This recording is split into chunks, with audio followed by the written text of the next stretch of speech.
This is the enhanced version of the Jeff Rubin Show, which means that when you hear this noise, son, you gotta look at whatever you're using to listen to the show, because there is a picture or some sort of other visual supplement that I want to use to help describe what we are talking about. You'll see what I mean when you listen to the interview. Here it is.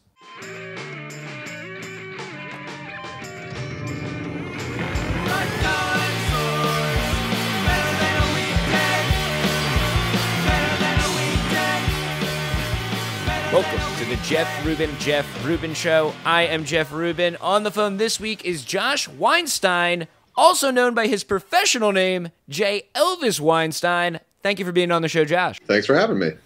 Josh, for those who don't know him, has written a lot of TV shows, including two of my all-time favorites, Freaks and Geeks and Mystery Science Theater 3000, where he was also the original voice of Tom Servo.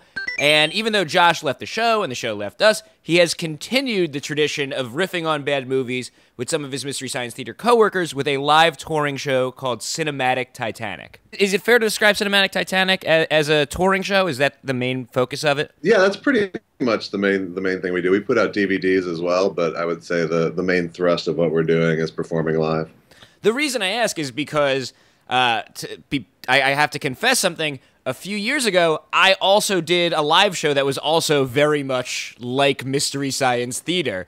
What? I know. I did this with some friends, and we worked primarily with public domain shorts that we found on archive.org. And I know we're not the first to do this. Like, Mystery Science Theatering something has almost become a genericized term, like Googling something, you know? There are, in fact, groups all over the country that do it on a regular basis now. There's a Wikipedia page for MSTing something, and sometimes I feel like I rely too heavily on saying a Wikipedia page exists, so this must be a real thing, but the page has 11 citations. There you go. Is that what you think when you see someone else using that format? Like, do you think Beavis and Butthead, Mystery Science Theater's music videos? Do you think Cheap Seats did that for sports? Yeah, I mean, I think they did, but I don't think we take any offense to it. You know, I think... like I know, like Cheap Seats, for example, the Sklar brothers were big fans of MST. So, I feel like they took a lot of the sensibility, that we put out there and then ran with it their own way. So I don't think we've planted the flag and said this is ours. I think we kind of got the ball rolling, and there's a lot of funny people out there who see it as a way to make funny. I'm very interested in the nuts and bolts of how you guys made it funny, because I kind of tried to do the exact same thing. For instance, how did you find and select which movies you were going to make fun of? Because that's almost as important as the writing. Right. Well, is the question, how do we find them, or how do we choose them once we've got something in our sights? Both. Well, at Mystery Science Theater, it was... initially, when we did it as a local show, we did it at a local TV station, so we just raided their film library. But that was kind of before we knew what we were doing, to some extent. We would literally just watch like 5 minutes of it and go, okay, that'll be the show tomorrow. And then we'd come in the next day and basically improv it as we were shooting it. At Mystery Science Theater, for Comedy Channel and then Comedy Central, those were owned by HBO, and so HBO would be in charge of finding us movies, and they would send us movies that they could clear, and then we'd screen those and pick from those, and so it was a constant back and forth of, hey, how about this? No, that doesn't work. Okay, how about this? What about in Cinematic Titanic, now that you're kind of doing your own thing, and there's no one saying, all right, we already have the rights to this, and it's almost, you have more choices. How do you start looking there? Well, we don't have more choices because we have really limited funds to do it. This is an artist-owned and operated company, so we don't have a corporate entity paying for our movies anymore. So now it is Joel Hodgson takes the lead for us usually on tracking things down, and he works with, there are different agents who represent different film catalogs for producers and stuff, and so we work with those people, and sometimes we'll do a public domain movie. We do about half and half public domain and cleared movies. But when we do public domain ones, the trick is always finding the person who has the good print of that movie. How do you do that? it's just, you know, it's once you sort of start wading into the world, there aren't that many names in it, and so you just sort of go to the usual suspects and see who knows what. You know, if they don't have it, they probably know who does. Excuse me. Is there a lot of this stuff that isn't on archive.org? Because archive.org is a site where I guess enthusiasts have, digitally archived a lot of this stuff for the good of human society, and it seems pretty thorough, but it can't possibly be all of it. Yeah, and I don't really know the answer to that. I know, like, you know, like in terms of public domain stuff, there's a guy named Rick Pralinger in New York who has amassed a huge collection. And I think his thing is the Pralinger Archives. Yeah, I think that's where most of the stuff that is on the website that, I mean, I don't know any other way to describe it other than it's like Mystery Science Theater 3000 material where you see those public domain movies about, like, you know, hygiene and, like, these ephemeral films. Right, absolutely. And he's sort of the guy who has, he's the King Midas of crappy shorts, really. Is he a fan of your work? I think so. Yeah. I mean, he's been, you know, the relationship with him and Mystery Science Theater goes back 25 years to almost the beginning. So That's yeah. cool. It seems like it would go one of two ways. Like, he would either love what you do or hate that you are disparaging these classic pieces of Americana.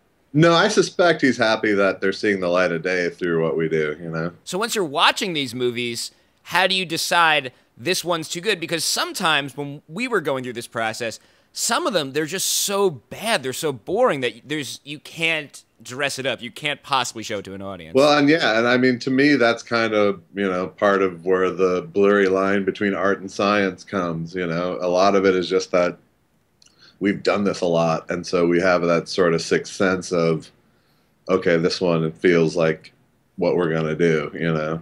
Because we're gonna put 600 jokes over it at some point. So you're sort of watching it going, okay, there's a spot, there's a spot, there's a spot, you know, but you don't necessarily know what the jokes are yet.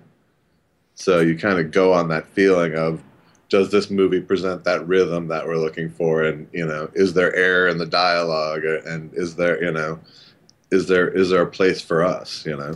So it's a pacing thing. It's not about whether the movie is, you know, entertaining in its own right in any way? No, it's all of the above. You know, the pacing thing is one of the things we look for. You know, if it's something that's just, you know, jam packed with dialogue, wall to wall, you know, it's going to be harder for us to get in. But then there's a thing of, you know, do we want to sit through this movie all the times that we're going to need to, you know, on and off stage, and, you know, does this movie move enough so that an audience sitting there watching it for an hour and a half is going to, you know, feel the movie along with what we're doing. How many times do you have to watch a movie to, like, get it ready for the stage? I think we all do it differently. At Mystery Science Theater, I guess after I left, they had a thing where they would watch it. It would be like 8 times through, I think, was sort of how it always worked out for them. It was like the magic number, or it was just always about 8 times through? I don't know if that was just like, you know, each step required a time through and there was 8 steps, or if they just went, okay, let's, you know, we've gone through it once, start it over. You know? 8 times for some of these movies, you're watching 16 hours of, I don't know, Manos or Santa Claus Goes with the Martians or whatever it is. That's a lot of bad movie. Can you take it at the end of that? Yeah, and I don't do it for that reason. I don't actually write that way. I tend to write more like one time through for 2.5 weeks. You know, it's I go spot by spot and fill it up. You know, I'll watch 10 minutes ahead and see what the section I'm working on, you know, where it goes. But then I will just, you know, go spot by spot until I have a good joke for each spot, rather than combing through several times. So everyone has their own way of attacking it. Do you do it by yourself? Because it's making fun of movies by yourself seems hard. It's such a communal activity. Yeah, it's a different thing with Cinematic Titanic. We all work on it ourselves first. So we will all do a full pass of the movie and put our own, you know, set of 500 or 600 jokes there, and then we'll kind of split up sections, and people will pick the best jokes for each spot out of what we got, and then we'll do a punch-up pass after that, you know, and then the scripts will kind of go back to everyone, and everyone can sort of see the jokes that they're slotted to do, and they can kind of tweak those for themselves, and you know, and then once we get it on stage, it keeps growing and changing with every performance too. So wait, do you have jokes? I have a lot of questions about a lot of things you just said. Do you have joke? Not all the jokes that you perform were written by you. Sometimes you write a joke and you're like, this is more of a Mary kind of joke. Absolutely, correct. They are all. There are certain jokes you write with someone's voice in mind, but in general, it doesn't really matter who wrote it. What's the style of joke that's like? What's a Josh kind of joke that people give to you? I do a lot of the singing stuff because I do a lot of vocal impressions of people singing. You wrote the theme song for Mystery Science Theater, the lyrics, is that correct? I did, and for Cinematic Titanic. They're both great songs, but the Mystery Science Theater song is, I think, one of the best theme songs in the history of television. It really sets up the whole show. It's so catchy. It was a big step for us. Joel Hodgson and I wrote the lyrics to it, and it really did a lot to define the show. I mean, the Mad Scientist didn't exist before the theme song. The theme song came in, I think, about 3 episodes in at our original KTMA shows. So the Mad Scientist came out of the theme song. The whole if you're wondering how he eats and breathes and other science facts, just repeat to yourself, it's just a show, you should really just relax, was another key thing in just sort of setting up our world, that, we didn't have to worry that much about the sci-fi Bible of our show because it's a comedy show, you should just relax. But at the same time, I think it would have been easy to just make the show, and Cinematic Titanic does this too, where you just come out and talk about the movie, but you have this narrative structure where they're trapped and it's an experiment, and it's not really, it doesn't seem critical to the show. The jokes aren't about it at all, but it still seems, is that an important piece of the success of these shows? I think it is. I think, because it was such an outlandish kind of premise, of a guy who's trapped in space, who built robots, and now they're watching movies, I think all of that, helped to, it helped to answer the question, well, if this movie sucks so bad, why are you watching it? Which certainly, if you're watching people, make snarky remarks on things week after week, you kind of can go, well, isn't this your fault at some point? This is your chosen profession. But if you're shot into space and you're a prisoner, then that all goes away. So did the puppets predate the Mad Scientist and all of that? Yeah, absolutely. So the puppets just didn't really have a reason for existing. You just thought puppets would be fun? Well, it was all Joel's concept. I mean, Joel had sort of built all this stuff. He had built this set, and he had built few of the puppets or early versions of the puppets. And then he asked Trace and I, the day before shooting the show, to come voice the puppets. So what he had planned was sort of this homage to kind of Silent Running, that movie with Bruce Dern.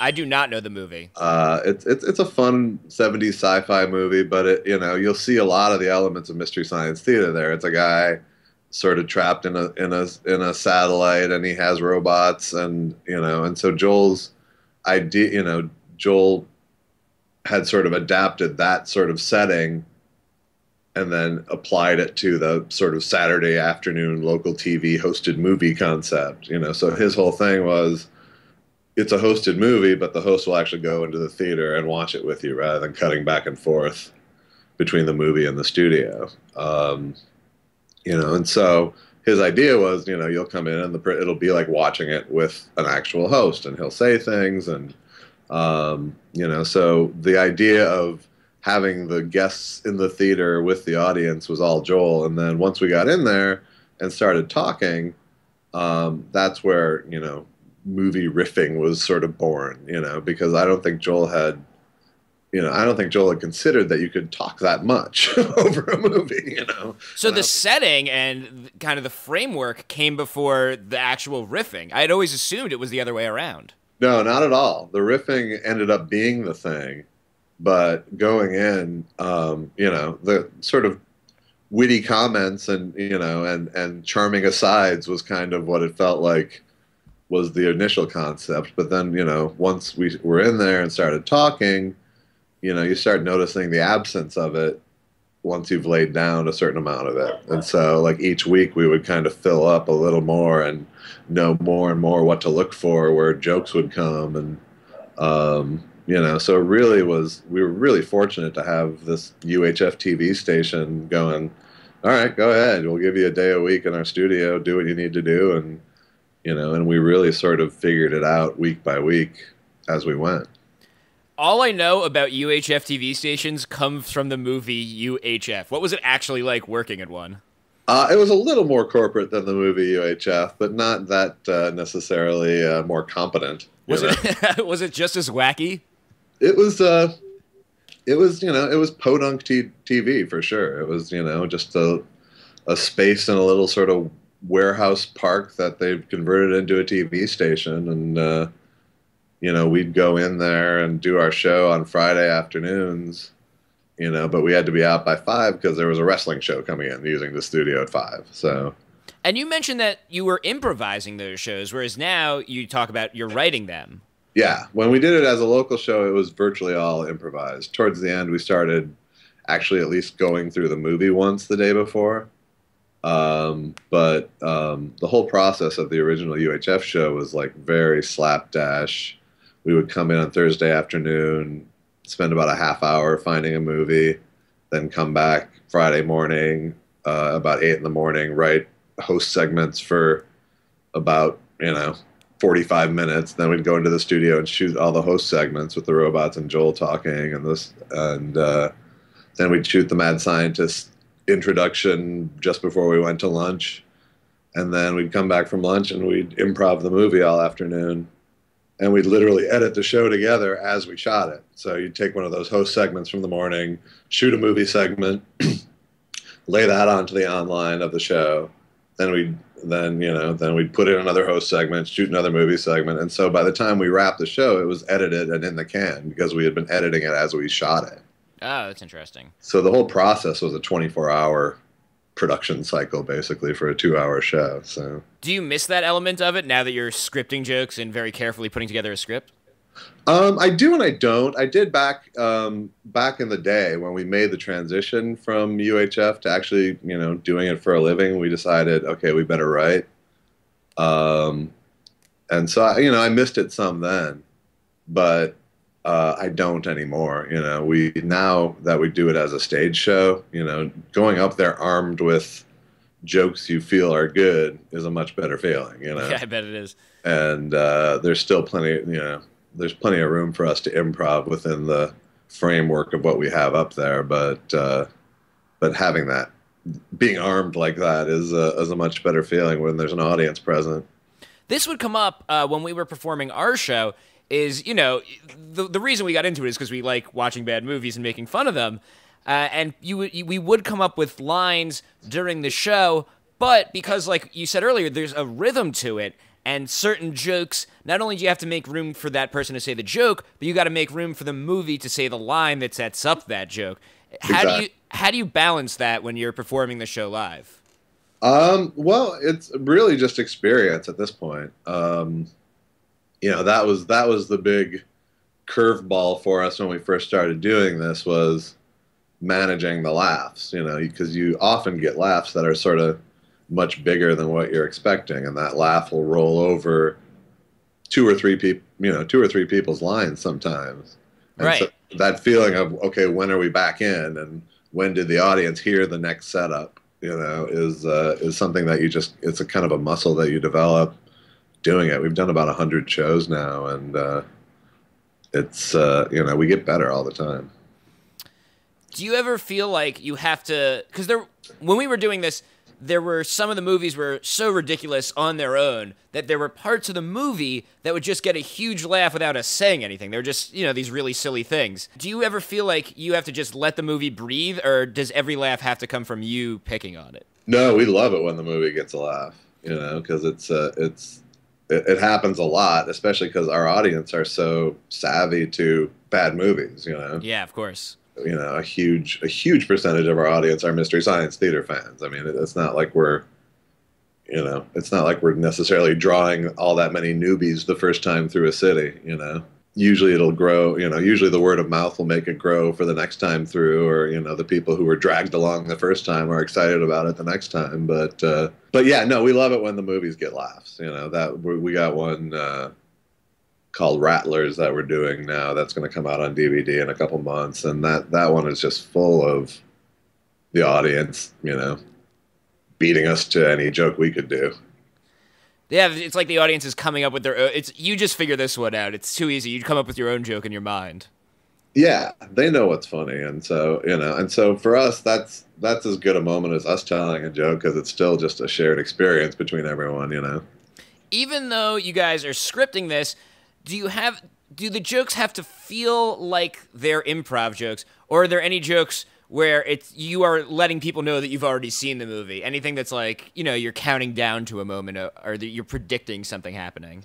Yeah, we occasionally will go there. The joke really has to create a really good moment for us to want to do that, because it's always better, I think, when there's that element of surprise to it all. Yeah, and it feels like you're all watching it. You want people to feel kind of like when you're doing stand-up, you've thought this stuff out, but you want to make it sound like you're saying it for the first time. Absolutely, and that it really is a stand-up sensibility that we apply to it. But like I said, sometimes jokes are too good to pass up, and we'll break that little, fake rule. Over the years, have you ever met anyone involved in the movies that you have, taken apart or made famous for being terrible? I've met a couple people over the years. I think, I left Mystery Science Theater early on, and so I think during the run of the show, they had contact with several people. But we've had a couple who've come to our shows and went, hey, I was the dead monster in the snow there, or. What era of Mystery Science Theater did you work on? Because it's a show with a lot of history. I was just the very earliest era. I was the original Servo and Gypsy on KTMA, and the evil scientist Dr. Earhart, and then I was just there for the first season of Comedy Channel. Do you have a favorite episode from the ones you worked on? I don't really. It's hard. It's all now 20 plus years ago, so I just have sort of flashes of things from back then. I remember jokes sometimes. I don't necessarily remember what movie they're from or what host segments went with what movie all the time. But I think there was Moon 02. I remember kind of thinking was a cool movie. I mean, you guys produced a lot of this show. Each episode of the show is essentially a full-length movie. Right. So by time, you were constructing a lot of it. Yeah. I ended up doing 33 episodes total. One thing that is interesting about Mystery Science Theater is that you guys had a very hardcore following on the internet before there were a lot of hardcore followings on the internet. Going online wasn't totally a mainstream thing yet, and this is really old school stuff. I'm talking people on Usenet, that kind of thing. Right. Yeah, absolutely. I think, and I've heard people talk about people getting into these. They talk about it as the Great Flame War. Fans fighting between Joel and Mike, who was the better host back then, and there's still scars that run deep from 15 years ago on the internet.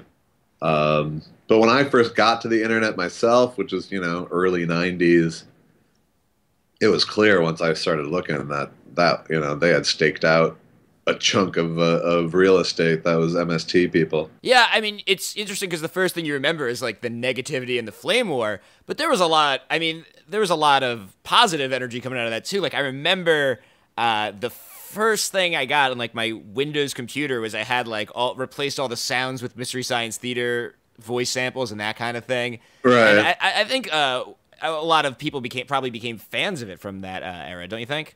I think so too. I mean, it's been an amazing phenomenon for us of just how much the fans have sort of self-organized and kept it alive independent of anything we've been doing. You know, it's we all went away from it for many years, and when we came back, there was still people there waiting for us, which was neat. Even before the DVDs came out, I'm sure you guys are aware of this, there was like a large fan effort to archive every episode. I got my episodes from the internet. When I first went on in like 93 or whatever and found one of these MST boards and went, you know, I don't have any of the KTMA shows. And so I kind of went on to one of the boards and said, hey, I'm Josh, I was Servo. And like one person believed me and got back to me, and she like started this effort to like gather me up all the KTMA tapes from literally around the world. She got me copies of the tapes from Australia. She got, you know, and so, you know, it was all through fans and that organization of the archive that I got tapes ever. I mean, how does that exist? Someone taped this show you were doing on a UHF station. What was it, 25 years ago? We told people to tape it at the time. Every week in our credits, it said, keep circulating the tapes. Oh, that's interesting. Because that was our version of I Want My MTV, basically. It was, you know, get these tapes of this show to your friends who don't get Comedy Central so they can bug their cable companies to get Comedy Central. So we encouraged that bootlegging from the beginning.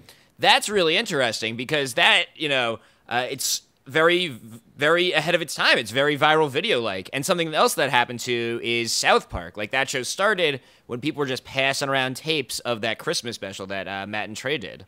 Right, exactly. That was very early viral video without the internet. But it seems like Mystery Science Theater, both in this large internet presence and something I had no idea about in this encouraging the bootlegging of it, was very ahead of its time. For us, it was, you know, no skin off our ass because we were getting paid to make the show and there was no real back end to it, you know, so we just wanted people to see it. Is that how eventually you guys got noticed? You know, I think, you know, there was a lot of things that lined up that sort of, I don't know if it could have happened 3 years later even, you know. I think the fact that, you know, we had this 2-hour show that you could produce for next to nothing at a time when a network was starting up and needed programming desperately. So we made like this sort of cell tape of our best moments from 20 episodes. And there was a guy named Roger Nygaard, I think, in Minneapolis, who had some connection to the people at Comedy Channel. And, you know, so there was all these things that kind of lined up. But I don't think we could have sold the show without having done it as already, you know, because we didn't necessarily know what it was going in all the way. So, you know, once we made that cell tape, that's when we really started to sort of get fully the rhythm of the show, I think. And I think that's what kind of made it all work, you know. But I don't think Joel could have gone to Comedy Channel without having done it and go, I want to do this show where a guy and 2 robot puppets watch a movie. And, you know, I don't think it would have pitched well. But when you saw it, you could see that it worked. That's also very ahead of its time because what you're describing is basically the internet. It's like you guys did the show for the internet and people, then you had the credibility to say, look, it can actually be a thing. Absolutely. I mean, even just the way we gathered up our fans was sort of very, you know, pre-internet mailing list. You know, we had an answering machine after about 2 or 3 weeks that we'd hook up, and we'd put a number on the screen during the local show, and for people to call in and just give their comments and stuff, and it would just fill up immediately every week. With people of like all different ages and different, really enthusiastic about the show, but there didn't seem to be like necessarily like a common thread that God, it's like you're describing an analog version of the internet where people really, would just like leave, random people from all over would just leave comments. Yeah, it was an audio message board essentially. I remember getting the Mystery Science Theater newsletter in the mail. I think that was probably after you were off the show, I think. But we started it early, though. Yeah. We started it in the first season. The Satellite of Love, right? Yeah, the Satellite News. The Satellite News. The Satellite of Love was the ship. That's a Lou Reed reference, right? Correct. Yeah. I was always pretty sure, but I'm glad to finally confirm it. No, straight up nail on head Lou Reed reference. So, in addition to Mystery Science Theater and Freaks and Geeks, you wrote for another one of my favorite shows. I don't want to take away any credibility for when I describe those two shows as my favorites because they're really like top all favorites of all time. This one's not quite at that caliber, but it is a show I've watched a lot of. You worked for America's Funniest Videos. I did indeed. And I don't know why I never knew that before. And it seems so obvious once you think about it. But you and Trace, who did the voice of Crow and also wrote for Mystery Science Theater and also works with you on Cinematic Titanic, you guys worked on America's Funniest Videos. Yes, indeed. It seems so obvious to take the Mystery Science Theater people. Like, yeah, it didn't. It didn't feel obvious to me at first, but I had sort of an opportunity. They were looking right after they got rid of Bob Saget. The show was sort of kind of at sea, and they didn't know if it was going to go on much longer. So I got hired as the head writer of it, and I kind of went in there not wanting the job. I kind of went in there and went, the only thing about this show that's worth saving are the videos, because the people I know who like the show, they watch it with the sound muted because they can't take the falsetto animal voices from Saget, Mm-hmm. And so they hired me to sort of revamp the show, and they were putting it on late, like 9 o'clock on Saturday night. So I kind of had free reign to make it a little more edgy, quote unquote, and a little more just kind of joke driven rather than just narration of the clips, and so and so they kind of gave me free reign to go. They didn't hand over the cosmetics of the show, so it always kind of looked like a 1950s game show. But I had John Fugelsang and Daisy Fuentes as my co-hosts, and I hired Trace, who had just moved to LA, to come in and work with me. And so we did 2 years of that, and then I went off and did Freaks and Geeks and some other episodic stuff, and then came back a few years later when Tom Bergeron was the host, and I was a consultant. I'd do a lot of writing, but I would often do it from home and send it to them, and be in the office a couple days a week, and I did that for several years too. Is writing for that show the same process as writing for Mystery Science Theater? Are you basically doing the same things? It basically is. I mean, the thing that it's different in that there's just so many moving pieces in a America's Funniest Video show. You have all these clips that you have to organize in some meaningful way. And so you either organize them by type or you organize them by something that can generate a common punchline for all of them, or so there's a whole process of just moving index cards around a giant cork wall. Were you looking through the videos at all? Yeah.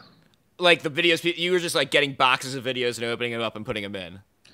Yeah, well, there was a whole screener realm too. So, they would get buckets of tapes would come in. They would be screened by a staff of screeners who would probably discard, 70% or 80% of all of that. Yeah, man, I bet that's like staring into the abyss. Yeah, that wasn't a job I envied. And then we would then get compilations of the new clips that the screeners had passed through their sieve, and we'd maybe pick 10% of those. And then each clip we would pick as, show worthy would go on the wall as an index card. The description of the clip itself would go on the wall, and then we would jockey around all of these index cards and build them into packages of clips that represented either a premise or a package of similar clips or whatever we needed to serve a joke or whatever. And then once you've built a show, then it's still a bunch of moving parts where some clips suddenly become ineligible because they didn't get full clearance on them, or some there's just all sorts of things that can happen to the clip. The network may say, no, that's too violent, you can't use it. So it's a lot of moving parts. That's the main difference. Do you think the internet makes America's Funniest Videos obsolete? Apparently not, because it's going into season 23. Right, it's still around. It seems like it should have. Like, that show has basically become the internet, and you can focus on just watching those videos. But I guess there's still something about the way you package them together. That's really the show there. Well, it's that, and I think it's the contest aspect of it. Who was picking the top three? Because sometimes I see those top three, and I don't think I've ever seen one where there's not at least one video where I think this guy must have just lived right next to the studio. Yeah, well, I mean, the thing about that show is the contest complicates everything. Because once you make it a game show, then there's all these incredibly tight rules one has to follow.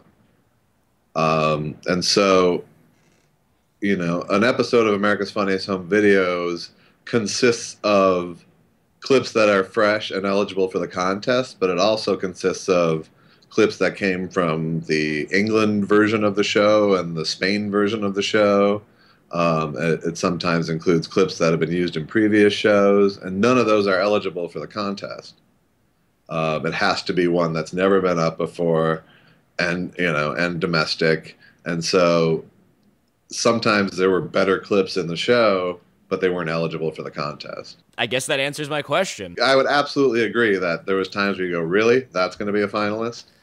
But I also learned early on that decision was really important to Vin DeBona, who owned the show and ran the company. And so I learned that arguing about which clips were going to be finalists with him was really not a winning fight to have. It did feel like, and I'm someone who's watched a lot of America's Funniest Videos over the years, it does feel like there's clips that I've seen like since I've been watching the show from the Saget era. Yeah, they're there. They're absolutely there is an element of recycling that goes on that show for sure. I think now that more people have digital cameras, like probably more people getting hit in the nuts with baseball bats are just being taped. There's just more video of that out there. It seems like that show could probably go on forever now. There is more video, and now the delivery system is easier because people can just upload their videos to the company instead of mailing in their tape. Oh, I know. It used to be like if you had a tape, you didn't want to send the tape of the funniest thing you ever saw, just put it in a box in the mail. No, you would get a ton of tapes of people who would film their tape off their TV screen because they didn't want to send in the actual tape. Oh, but then if it was good enough, you'd follow up? Yeah. Wow, interesting. That's also very kind of proto-internet. I guess that's maybe a theme between that and Mystery Science Theater. And also Freaks and Geeks kind of is a look at a bygone era of nerddom that doesn't really exist anymore. I worked on Talk Soup, too, which is a whole other sort of internet-y subculture. Yeah, totally. And it eventually spun off Web Soup, which incorporated the internet directly. Right. One thing I always think when I'm watching Freaks and Geeks is, wow, since the internet, things have gotten a lot better for nerds. It absolutely is. I mean, think about, just think about the 80s. Think about, you'd see something on TV and you go, oh, I kind of know who that guy is.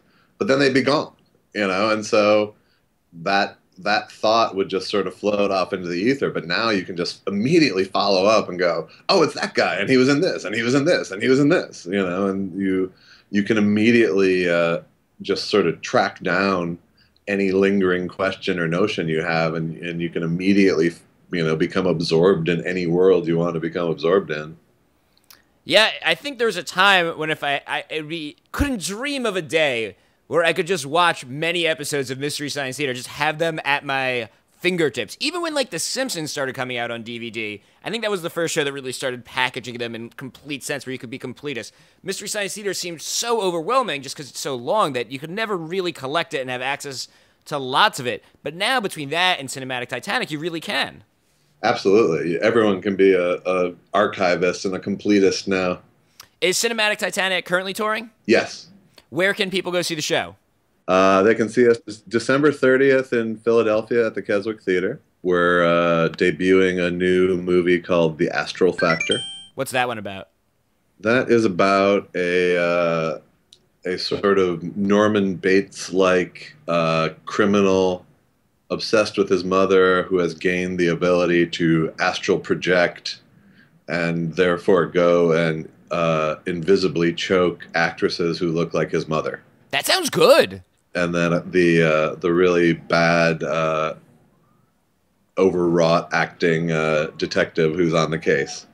What level of bad is this movie? I would say it is. Sorry, I have an open window and a siren going by It's here. cool. In terms of just absolute horrific movie making, it's probably on a scale of 1 to 10, 10 being the worst, 10 being Manos. It's probably a 7. What's your favorite level of bad? Because Manos is too bad for me. Like I can't. I need it to be a little better than that. Yeah, I kind of like. I like semi-competent movie making, I would say. I like it when the movie makers were earnest in their attempt. So, there's one we did called East Meets Watts in the Cinematic Titanic catalog. That's like a kung fu slash blaxploitation, or kungsploitation, as I like to call it. Like I like that one because it kind of takes place in San Francisco and LA, and so there's jokes you can make about the real world and the things around them, as opposed to like when someone's like on an island with a monster. There is another group besides Cinematic Titanic of former Mystery Science Theater writers who they seem to have a different angle on it, where they do modern movies, where they do and they're not even bad movies. They've done like The Matrix and that kind of thing. Is that something you guys consciously avoid? I don't, we don't need to consciously avoid it because it's not a possibility for us. We can't afford the movies. They get around paying for the movies by not selling the movies. They sell an audio track of the jokes that you lay over the movie that you're watching in your home. Which is a pretty clever solution, really. It was a great workaround. Yeah, no, it's a very smart workaround. But it's just a different take on the whole thing. I think their approach is anything can be riffed. And they're called riff tracks. That's what they're riff tracks, right. Yeah. And that consists of Mike Nelson, Kevin Murphy, and Bill Corbett, who were the second incarnation of Joel and the Bots. And they have a company behind them, and they produce way more stuff than we do. But it's not. I think we're sort of fishing in different ends of the pond, kind of. I think it's the same pond, but we're sort of fishing at different banks. We definitely aren't looking to do new movies because we just feel like it's the ethos of what we're going for is it's just a different thing. It's a different thing. I mean, we're really trying to. I always say we're trying to create a third thing. We're trying to take a movie that's not entertaining on its own, add our treatment to it, and then make this third thing that's genuinely entertaining to watch. There's you guys, Cinematic Titanic, and then there's riff tracks. Is anyone working on making a new Mystery Science Theater? It's bubbled up over the years. I'm sure people have asked this question before. No, people certainly and will forever. There's lots of people who like it. I doubt it'll happen. There's a lot of just complicated business that would have to be sifted through, and the toes have been dipped in the water, but I don't know that it'll ever necessarily happen. Well, maybe it's better this way because you could see Mystery Science Theater evolve in two different ways. Yeah, I personally don't necessarily think it's a winning proposition. I think Frank Conniff often says history has been very kind to MST3K, and to mess with that is a little dangerous. It is. It could there's no way it's going to please everyone. That's for sure. And what we have going now, we're really proud of, and it really is a different. It's a different thing. The live show has made it into a sort of other wing of the art form, if you will. Yeah, I imagine writing jokes for the live show is completely different than writing them for a TV show. Or different types of jokes work. Absolutely, and it didn't really matter if they worked on TV, because there's so many jokes. It didn't matter if we just put in something that only made us laugh, because there's another joke 5 seconds later. But when you're on stage with an audience, and we're all stand-up comics, you don't want to do a joke that doesn't get a laugh. Because on a TV show, it's not really a negative if a joke bombs because you're moving so quickly. But in a live situation, that silence will really drag everything down, like that miss. Yeah, absolutely. So you guys, I assume, have less obscure references than Mystery Science Theater, which is something that show was kind of known for. Yeah, I mean, we still have plenty of obscure references, but they aren't so obscure that literally three people will get them, which is sometimes we would do that on MST. I think what's cool about all this is kind of gets back to what we started talking about, how there's this idea of MSTing something, for lack of a better word, and then there's different sensibilities. There's a lot of different ways to skin that cat, and this is a new one. Yeah, I just read a review of our latest DVD, which was really nice, and it was talking about how many angles we come at jokes, you know, where it was talking about how 1 minute they're speaking as the character, 1 minute they're speaking as the actor playing the character. Sometimes they're commenting from way outside of it, you know. So it's just we've learned all these types of jokes that work over the years, you know. That's cool. And so people should check out, what is the website so people can see upcoming tour dates? It is cinematictitanic.com, and you can get one of our or all of our 11 DVDs there, and you can see all of our live stuff coming up. We got Philadelphia, York, Pennsylvania, Wilmington, Delaware, Hartford, Connecticut, Schenectady, New York, Detroit, Milwaukee, Durham, North Carolina, Greenville, South Carolina, Newark. Lots of shows coming up. I should book some airplane tickets. CinematicTitanic.com. Josh, I am a huge fan of your whole career. Thank you so much for being on the show. Thank you. Thanks for having me.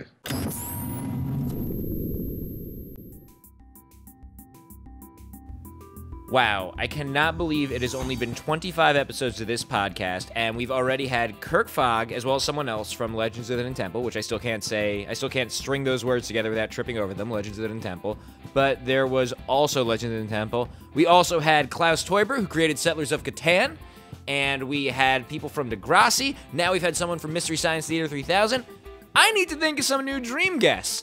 So, over on my Facebook fan page, which has an address that is too long to describe to humans, but if you search for it, I'm sure you can find it, I'm going to post a question of who do you want to see on the show, and you've heard 25 of these. You maybe start to see a pattern emerging and understand the kind of people that I find interesting, and I hope you guys find interesting too. So that is over at the Facebook fan page, and of course, even though there will not be a formal survey there, I will still accept suggestions via Twitter at Jeff Rubin Show, on my blog at jeffrubin.com, and over on YouTube at youtube.com/JeffRubin. I'll see you guys at all of those locations throughout the week until the next episode comes out on Tuesday. Bye. Legends of the Hidden Temple.